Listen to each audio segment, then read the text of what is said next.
Ustadz, kalau perbedaan pendapat fikih itu gimana cara menghadapinya? Ini yang bertanya siapa nih? Penuntut ilmu apa orang awam?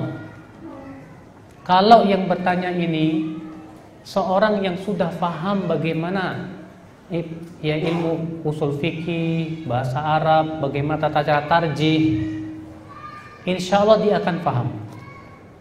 Tapi kalau dia tidak paham, belajar ilmu usul fikih tidak tahu, bahasa Arab tidak tahu, tata cara tarjih tidak tahu, maka yang paling praktis adalah fas'alu ahla dzikri in kuntum la ta'lamun.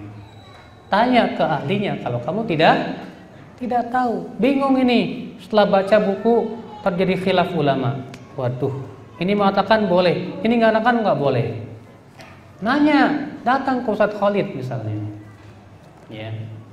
Datang, Ustadz, yang rojih yang mana Ustadz? Kata Ustadz Khalid, yang rojih ini. Amalkan. Tapi antum misalnya masih ragu, nanya lagi ke Ustadz Faiz, Ustadz yang rojih yang mana? Ternyata Ustadz Faiz merojihkan yang lain. Bingung lagi, puyeng dah. Lalu gimana caranya? Kalau seperti itu nggak masalah. Istafti qalbak, minta fatwa kepada hatimu. Mana yang lebih menenangkan jiwamu dan menenteramkan hatimu, ambillah. Sebagaimana sabda Rasulullah, istafti qalbak, mintalah fatwa kepada hatimu. Fa innal birra ma'anna ilaihin nafsu wa ma'anna ilaihil qalbu. Karena kebenaran itu biasanya membuat hati kita tenang, jiwa kita tenteram. Enggak masalah, ya. Kalau seperti itu keadaannya. Adapun belum apa-apa udah nanya ke hati, nggak boleh, Pak. Kita coba cari dulu, lihat dalil-dalilnya. Setelah antum cari lihat dalil-dalilnya masih bingung juga, nanya ke ustadz juga berselisih, baru kita amalkan hadis itu. Istafti qalbak. Ya. Perbedaan pendapat masalah akidah itu tidak boleh. Kalau masalah fikih tidak apa-apa. Apa perkataan itu benar? Ya tidak benar. Karena apa?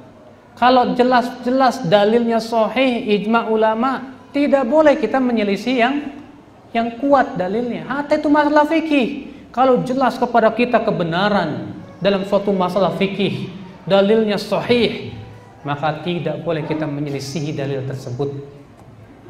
Makanya Al-Imam Asy-Syafi'i berkata apa?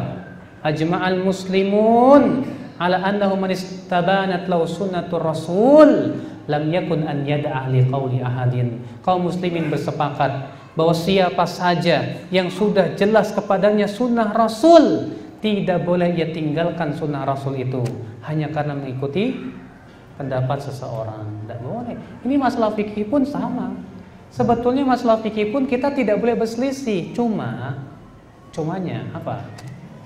Masalah akidah itu sudah menjadi ijma, sehingga tidak boleh ada perselisihan. Dan dalilnya jelas dan tegas, sharih. Sedangkan masalah fikih seringkali dalilnya itu tidak sharih. Contoh misalnya, ya. Dalam satu ayat ada dua pendapat dalam memahaminya. Allah berfirman, "Famsahu biru'usikum."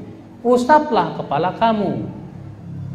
Gara-gara ba ada dua pendapat.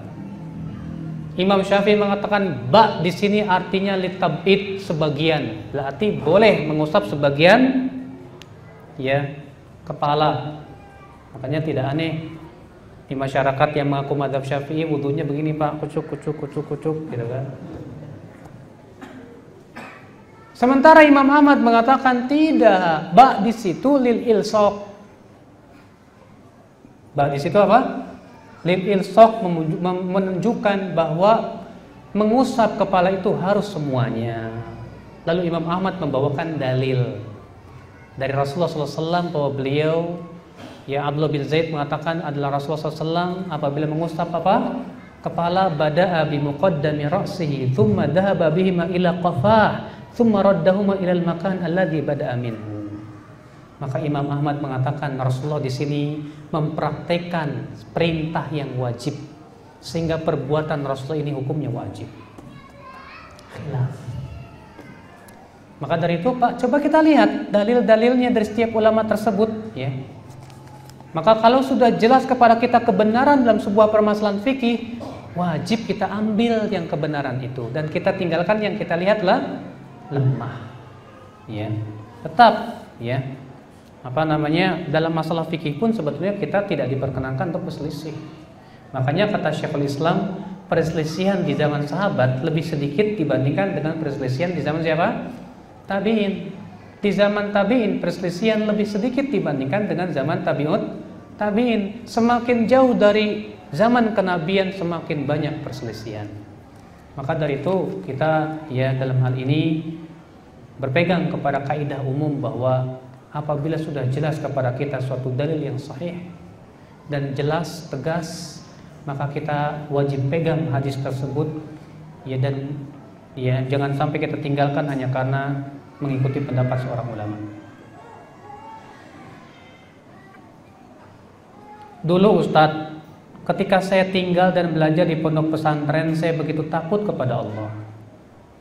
Tapi setelah menikah dan memiliki anak, rasa takut saya berkurang, bahkan terkadang kurang bersyukur. Apa yang menyebabkan saya seperti ini Ustadz? Apakah saya orang munafik?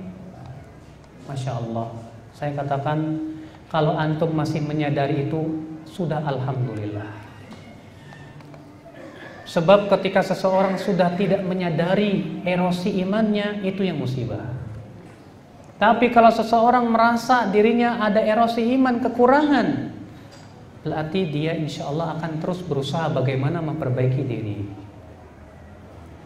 Kenapa Pak? Ya akhi ya. Ini pertama asas kita, yaitu kita berarti berusaha untuk introspeksi diri. Sebab orang kalau sudah kehilangan introspeksi diri, dia tidak akan menyadari dosa-dosa dan maksiatnya. Bersyukurlah. Yang kedua, hendaknya antum melihat kenapa sih dulu antum bisa khusyuk, sekarang tidak bisa khusyuk. Ustaz, saya sudah punya istri, punya anak, saya harus mencari nafkah. Sehingga saya disibukkan dengan mencari nafkah, mencari uang dan yang lainnya. Akhirnya hati saya kurang khusyuk jadinya. Oh, itu sebabnya. Jadi maunya antum gimana dong? Gak cari nafkah? Dibiarkan anak istri begitu? Gak mungkin. Ya akhi, carilah nafkah karena itu diperintahkan oleh Allah. Itu kewajiban seorang suami. Bahkan Ibnu Abbas berkata, talabul halal jihad. Mencari nafkah yang halal itu jihad, kata Ibnu Abbas radhiyallahu anhu arda. Cari nafkah dan berusahalah, niatkan ketika mencari nafkah semuanya tiada lain untuk melaksanakan perintah Allah yang wajib yang Allah tanggungkan kepada saya. Iya. Kemudian yang kedua, kita berusaha ya akhi azani Allah menyadari bahwasannya karunia dan harta yang Allah berikan kepada kita ini hakikatnya adalah ujian buat kita yang harus kita syukuri kepada Allah Subhanahu wa taala. Makanya Pak, Allah memuji para sahabat yang berbisnis tapi mereka tidak dilalaikan oleh perbisnisan. Rijalun la tulhihim tijarah. Mereka adalah orang-orang yang tidak dilalaikan oleh perbisnisan. Bukan berarti para sahabat tidak berbisnis. Mereka berbisnis, mereka berdagang. Tapi perbisnisan, perdagangan tidak melalaikan mereka dari jalan Allah, dari mengingat Allah Subhanahu wa taala. Nah ini Pak ya, memang terkadang kalau antum dulu ketika masih sendiri, antum bisa fokus, hati antum belum bercabang, antum bisa khusyuk. Tapi ketika antum sudah nikah, hati antum bercabang, mikirin nafkah, mikirin pendidikan anak, mikirin istri yang nyebelin dan yang lainnya misalnya ya. Akhirnya apa? Ketika sholat Allahu Akbar, niatnya berusaha untuk khusyuk, mulai setan yang namanya khinzib mengingat-ingatkan, itu usaha antum di sono begini, ingat usaha, ingat itu. Disitulah makna mujahadah. Disitulah ya akhi letak makna berjihad melawan hawa nafsu. Makanya subhanallah ya akhal Islam azani Allah wa yakum, disinilah Antum ketika sudah punya anak, punya istri, alhamdulillah, antum lebih banyak dapat pahala sebetulnya. Antum mencari nafkah, dapat pahala. Mengurus anak sabar, bahkan suapan yang antum suapkan ke istri antum, sedekah. Alhamdulillah. Tapi antum pun harus berusaha mujahadah, jangan sampai terlalaikan oleh anak dan istri dan ya perniagaan. Bagaimana caranya? Berusaha untuk duduk di majlis ta'lim. Bagaimana caranya? Mengingat dosa-dosa yang telah lalu, muhasabah dan introspeksi. Ya. Nah, itu tentunya dalam pelajaran tazkiyatun nufus. Wallahu a'lam.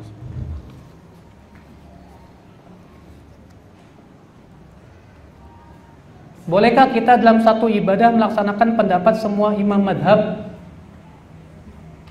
Ya, akhi. Sekali lagi ya, yang kita ikuti itu madhab Rasulullah, bukan madhab madhab Imam Syafi'i atau Imam Hanafi. Terkadang dalam satu gerakan sholat para ulama berbeda pendapat, khilaf. Iya.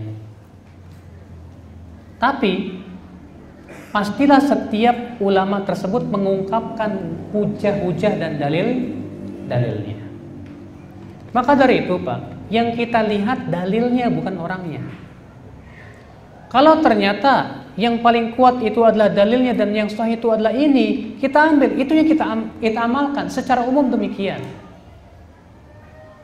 Namun tentunya bukan berarti kita lepas dari pendapat ulama. Upayakan setiap pendapat kita ada pendahulunya dari para ulama terdahulu. Ya. Oleh karena itulah Imam Ahmad ya ketika menasihati murid-muridnya, apa kata Imam Ahmad? Jangan kamu berfatwa berkata sementara kamu tidak punya imam sebelum kamu, tidak ada pendahulunya. Jangan.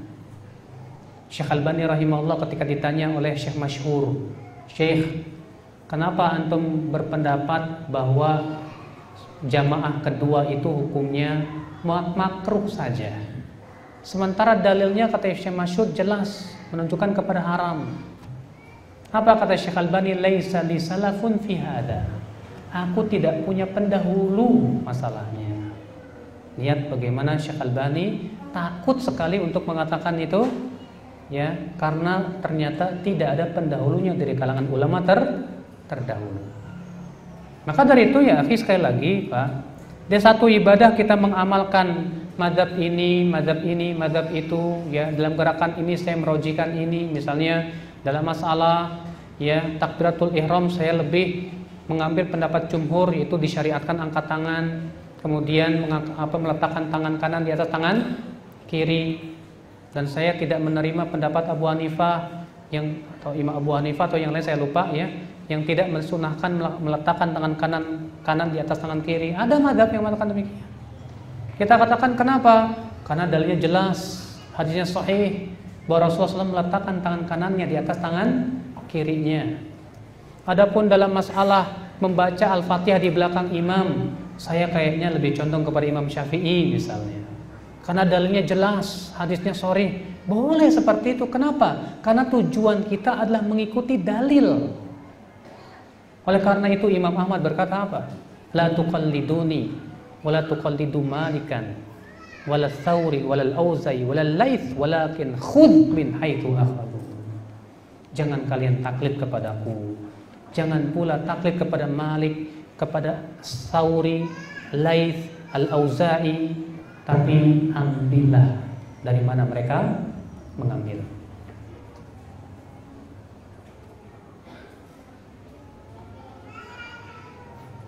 Ustadz, apakah kelompok yang menyelisih Al-Quran dan hadis itu bisa sampai kufur? Bisa. Kalau ia mengingkari suatu perkara yang sudah mutawatir dalam syariat, ma'lumun minad dini bid-darurah, sesuatu yang sudah diketahui sebagai pokok-pokok agama Islam, tapi ia ingkari. Namun, ya, dalam masalah mengkafirkan individunya nanti dulu. Kenapa, Pak? Karena bisa jadi individunya punya syubhat. Sebuah contoh misalnya, Imam Ahmad mengatakan, "Man qala bi annal Qur'ana makhluqun faqad kafara. Barang siapa yang mengatakan bahwa Al-Qur'an itu makhluk, maka dia kafir. Ini kata siapa? Imam Ahmad. Tapi ternyata Imam Ahmad tidak mengkafirkan Khalifah Ma'mun. Bahkan Ibnu Abi Duat, pentolan yang menyerukan kepada akidah ini pun tidak dikafirkan Imam Ahmad bin Hanbal. Kenapa Pak? Karena adanya syubhat. Syarat-syarat pengkafiran itu tidak terpenuhi. Oleh karena itu ya akhi ya, bedakan antara pengkafiran terhadap perbuatan dengan pengkafiran terhadap apa? Individu. Mengkafirkan perbuatan ya, itu adalah disebutkan oleh Al-Quran. Contohnya wa man lam yahkum bima anzalallah faulaika humul kafirun. Siapa yang tidak berhukum dan hukum Allah, maka dia kafir. Tapi apakah setiap orang yang berhukum dan hukum selain Allah kafir? Pelaku-pelakunya, individunya belum tentu. Dilihat keadaannya, kata para ulama. Nah ini ya, akhi ya. Kalau dikatakan apakah kelompok yang menyelisih Quran dan Sunnah bisa sampai kufur? Bisa. Dan kita lihat jenis penyelisihannya bagaimana. Ya. Contohnya saja, ketika Lajnah Daimah ditanya mengenai orang-orang yang mengingkari hadis ahad dalam masalah akidah. Apa jawab Lajnah Daimah? Ini perkataan yang kufur, keyakinan yang kufur. Ya, beliau mengatakan begitu. Ya.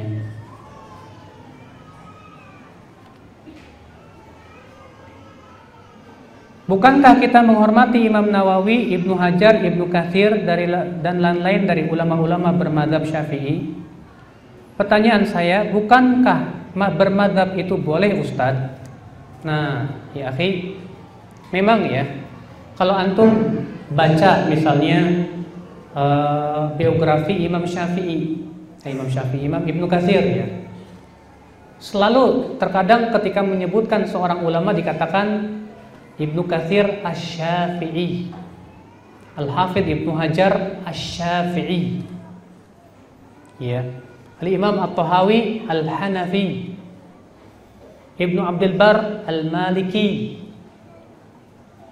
Mereka dinisbatkan kepada madhab. Apakah berarti mereka berpegang kepada salah satu madhab tanpa yang lainnya? Atau bagaimana?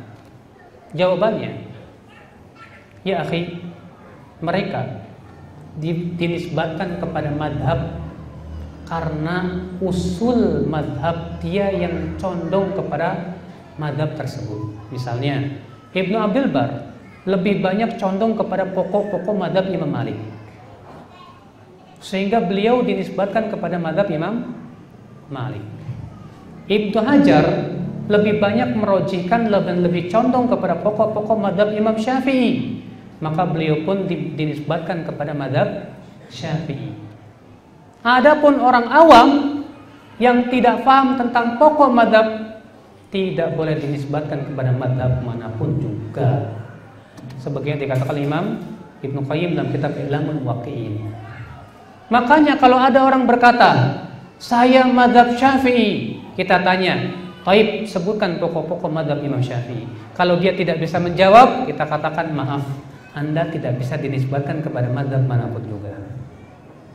Kenapa? Karena untuk dinisbatkan kepada suatu madhab, dia harus menguasai pokok-pokok madhab tersebut. Kalau dia tidak menguasai, maaf, Anda tidak bisa dinisbatkan. Makanya apa?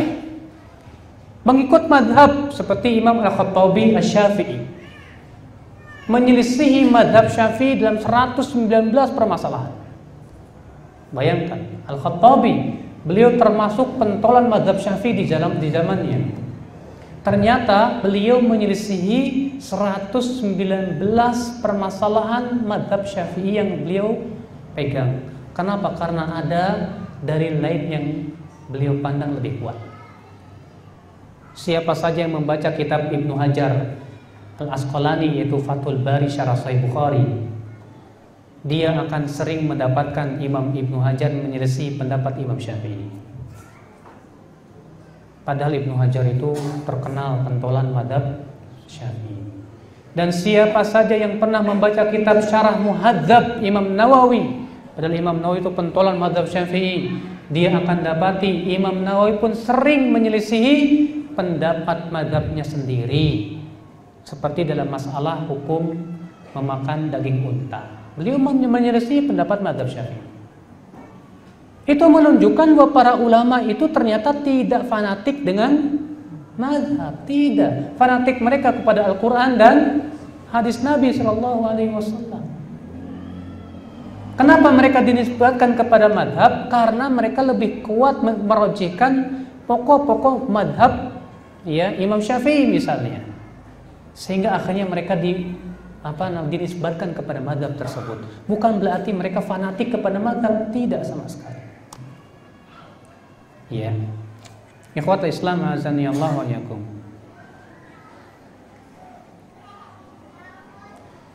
Sepengetahuan saya ulama Saudi itu bermadhab Hambali, Ustadz. Berarti itu menunjukkan kita boleh bermadhab dong. Nah, itu saya kembalikan kepada penjelasan saya yang pertama tadi, Pak.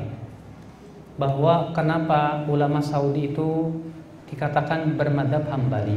Sekali lagi karena mereka lebih condong kepada pokok-pokok usul madhab Imam Ahmad bin Hanbal. Tapi siapa saja yang pernah membaca fatwa, ya, siapa? Syekh bin Baz misalnya, Syekh Utsaimin misalnya, dia akan dapati bahwa Syekh bin Baz tidak mengikatkan diri di atas madhab Imam Ahmad bin Hanbal. Contohnya Syekh bin Baz, yang saya tahu, beliau lebih merojihkan untuk mewajibkan baca Al-Fatihah di belakang imam dan lebih merojihkan pendapat Imam Syafi'i dalam hal ini. Padahal beliau madhabnya Hambali. Berarti itu menunjukkan memang para ulama itu tidak pernah fanatik kepada madhab. Ya. Tidak pernah fanatik terhadap madhab, ya akhul Islam azani Allah ya. Ustadz, Salafi Roja sama Salafi Yamani sama apa enggak? Ada lagi nih, Salafi Roja lah, Salafi Yamani. Pak, Roja itu nama radio, Pak. Bukan nama organisasi, bukan nama apa. Iya.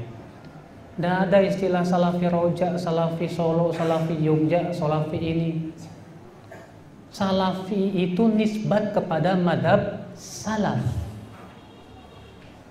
Dan salaf itu adalah generasi yang diutamakan, sahabat tabi'in dan tabi'in. Mereka menisbatkan diri kepada mereka bukan hanya sebatas penisbatan, ya, tapi juga kita harus mengikuti tata cara akidah mereka, ibadah mereka, tata cara beragama mereka, manhaj mereka. Siapa saja yang manhajnya sesuai dengan manhaj para sahabat, tata cara agamanya sesuai dengan tata cara agama para sahabat, dialah salafi yang hakiki. Dialah salafi yang hakiki. Jangan antum tertipu dengan ismu, nama. Ya. Terkadang kita ini, Pak, tertipu dengan ism, nama. Di Indonesia apalagi ada organisasi besar, ya, ada 4 organisasi besar yang terkadang masing-masing madhabnya organisasi itu membanggakan namanya. Ini yang disalahkan oleh Al-Quran. Allah berfirman, wala takunu minal musyrikin minal ladzina farraqu dinahum wa kanu syi'a kullu hizbin bima ladaihim farihun. Jangan kalian seperti orang-orang musyrikin. Siapa mereka? Yaitu orang yang memecah belah agama mereka, sementara mereka berkelompok-kelompok. Setiap kelompok berbangga dengan apa? Berbangga dengan apa yang ada pada mereka. Ini dia, Pak, rahasia terjadinya perselisihan. Kenapa? Karena setiap kelompok yang dibanggakan bukan kebenaran, tapi yang dibanggakan apa yang ada pada mereka. Kalau sebuah yayasan atau organisasi lebih membanggakan nama dan apa yang ada pada mereka, pasti akan terjadi perselisihan, perpecahan dan yang lainnya. Makanya, akhi, Kita melihat itu bukan hanya sebatas baju. Walaupun bajunya namanya Ahlussunnah wal Jamaah, tapi keyakinannya, ibadahnya, akhlaknya tidak sesuai, bagaimana kita katakan itu Ahlussunnah wal Jamaah? Ya. Walaupun dia berkoar saya salafi, saya, ya, tapi ternyata akidahnya tidak sesuai dengan akidah para sahabat, maaf, kita tidak bisa. Makanya itu bukan sebatas penamaan, tapi dia hakikatnya akidah dan manhaj. Ya.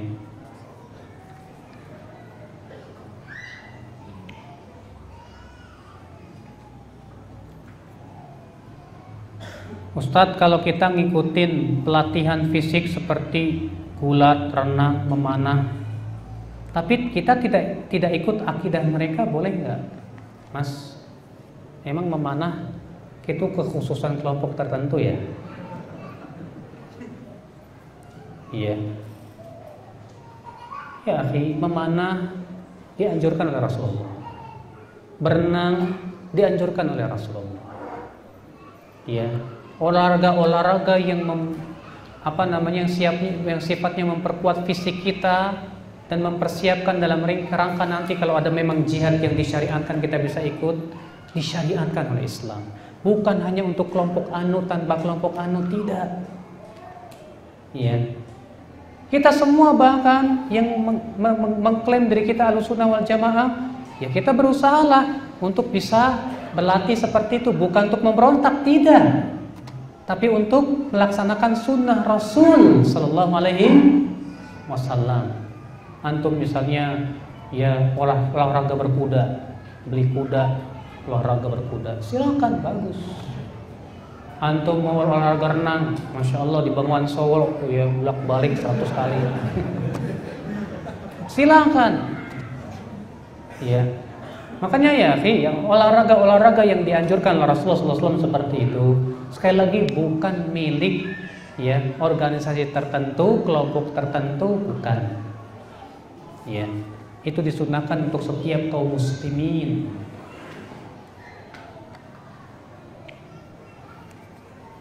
Apa benar Ustadz, Raja Saudi menari dengan George Bush, sementara kaum muslimin di Palestina menderita? Inilah Pak, terkadang umat Islam ini lebih senang mencari-cari aib saudara sendiri dan tidak mau berusaha untuk menutupi aib saudaranya sendiri. Yang kedua, kita ini terkadang seringnya ngikutin dugaan-dugaan, kata anu, desas-desus, kabar burung, nggak tahu bener apa enggaknya.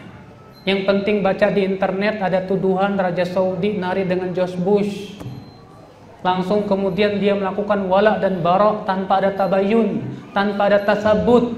Kalaupun itu benar, seharusnya ditutupi aib tersebut, karena itu seorang muslim juga. Rasulullah bersabda, man satara musliman satarallahu fid dunya wal akhirah. Siapa yang menutupi aib seorang muslim, Allah akan tutupi aibnya di dunia dan akhirat. Rasul juga mengatakan, wahai orang-orang yang beriman dengan lisannya tapi tidak beriman dengan hatinya, la tattabi'u auratil muslimin. Jangan mengikuti, jangan mencari-cari aib kaum muslimin. Fa innahu man tatabba'a auratahu tatabba'a Allah auratahum. Karena siapa yang mencari-cari aibnya, siapa yang mencari aib kaum muslimin, Allah akan cari aibnya sendiri. Dan siapa yang Allah cari aibnya, yafdahuhu walau fi baitihi fi jawfi baitihi. Allah akan bukakan aib dia walaupun ia lakukan di dalam rumahnya sendiri. Ya terkadang begitu Pak ya. Setan tuh selalu meniup-niupkan supaya apa? Saling membenci. Udahlah kalau memang itu kesalahan. Terkadang kita ini dijadikan bagaimana benci sama Saudi. Padahal subhanallah Pak, bantuan Saudi terhadap Palestina luar biasa. Bantuan Pak Saudi terhadap negeri-negeri Islam banyak sekali. Tapi mereka nggak kayak kita. Terkadang mau bantu aja pakai bendera. Ya, pakai bendera pengen kelihatan tuh kita bantu. Ria, kalau mereka ikhlas, ya, nggak perlu diketahui orang. Terkadang kita suudon dulu sama orang.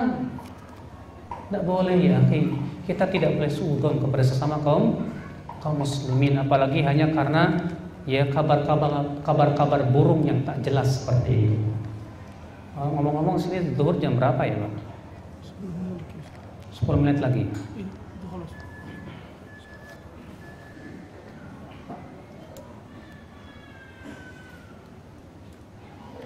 Apakah dalil yang berkenaan tentang tegaknya khilafah benar-benar ada?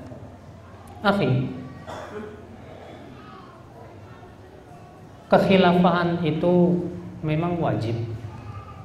Tapi yang namanya wajib disesuaikan dengan kemampuan. Salat kalau nggak wajib berdiri, kalau nggak mampu berdiri, boleh duduk nggak? Boleh. Zakat kalau nggak wajib untuk zakat, wajib zakat tidak. Kita punya kemampuan apa, Mas? Padahal dakwah para nabi dan rasul tujuannya bukan untuk menegakkan khilafah.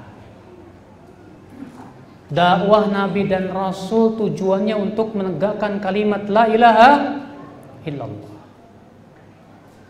Iya, Nabi Nuh 950 tahun berdakwah dapat khilafah enggak?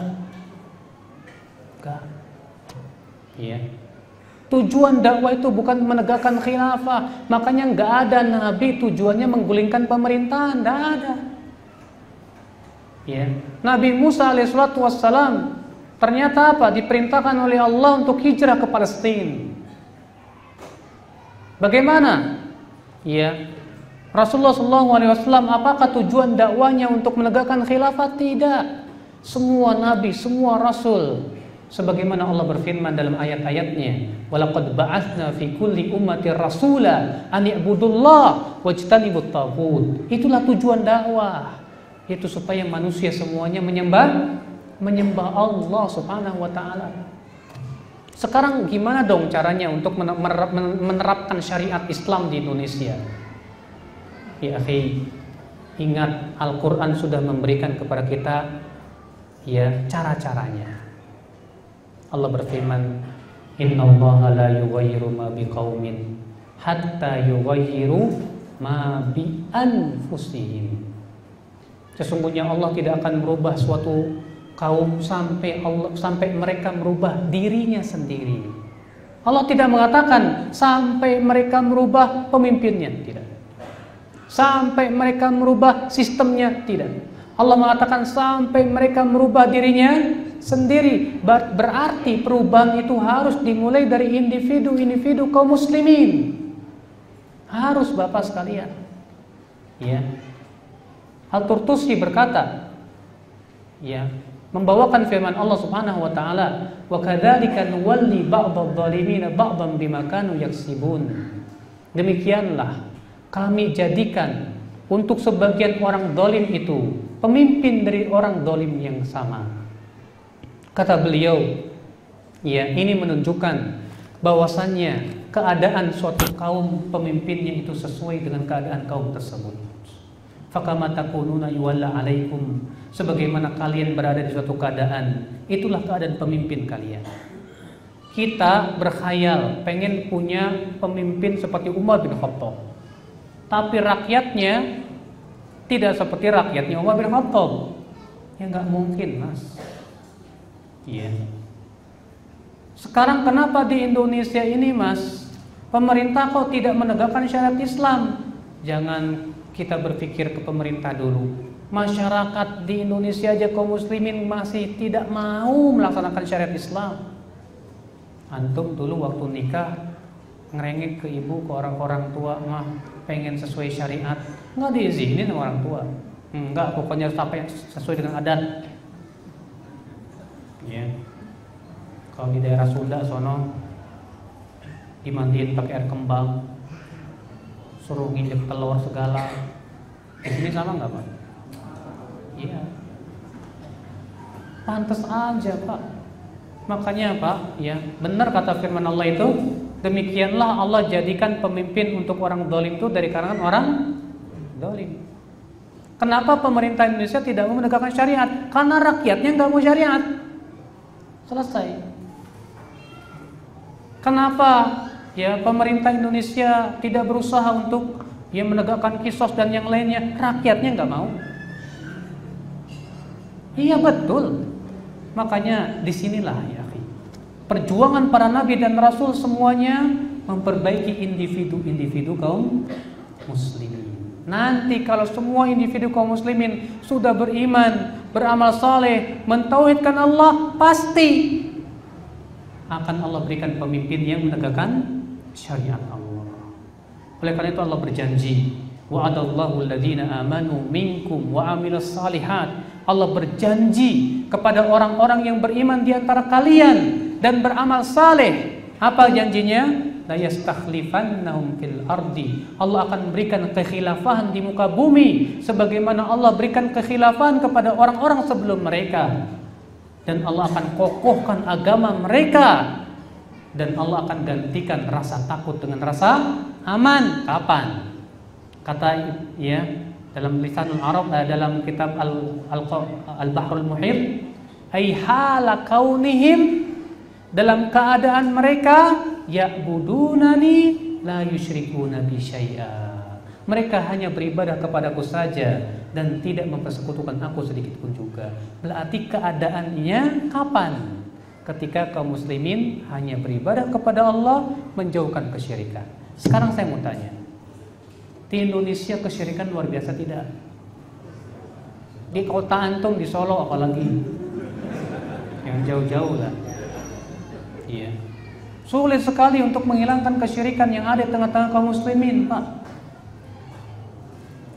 Masya Allah ya Abi. Ada orang berkata, iya kan takbir dengan tegak khilafah, mudah itu dihilangkan. Masya Allah. Tegak khilafah yang pertama kali demo siapa? Orang Islam. Silakan kok, maka tegak khilafah. Yang pertama kali demo siapa? Umat Islam. Yang pertama kali menentang siapa? Umat Islam. Kenapa? Nggak siap. Makanya disinilah Pak, para nabi dan rasul memilih perjuangan yang lebih berat. Apa itu? Mempersiapkan individu, mendakwahkan individu kaum muslimin agar mereka kelak siap untuk menjalankan syariat Allah Subhanahu wa taala. Kalau kita nggak dapat kekhilafahan, itu bukan tanggung jawab kita. Yang penting kita berdakwah sesuai dengan manhaj Nabi dan Rasul. Masalah hasil Allah yang memberikan. Kalau kita ternyata wafat dalam keadaan kita tidak mendapatkan hasilnya, tapi kita sudah melaksanakan perintah Allah dalam berdakwah, itu yang akan ditanya oleh Allah. Kebanyakan dai tidak sabaran, pengen melihat hasil. Allahu a'lam, saya kira cukup sampai di sini.